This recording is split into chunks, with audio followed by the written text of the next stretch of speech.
Media Sriwijaya. Pedangdut Dewi Persik dan MZ yang diduga menghinanya di media sosial bersalaman dan sepakat berdamai, Selasa tanggal 20 Desember tahun 2022, sore.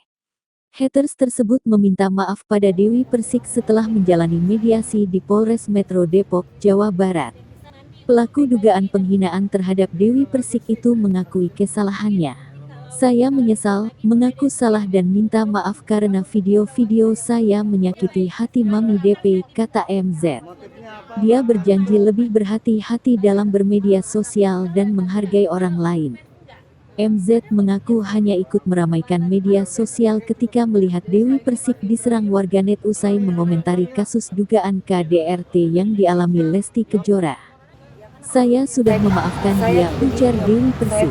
Pedangdut yang akrab disapa DP itu meminta supaya MZ atau siapapun juga saling menghargai dan tidak menyakiti hati orang lain.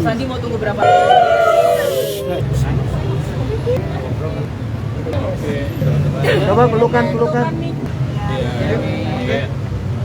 Thank you, Mom. Terima kasih.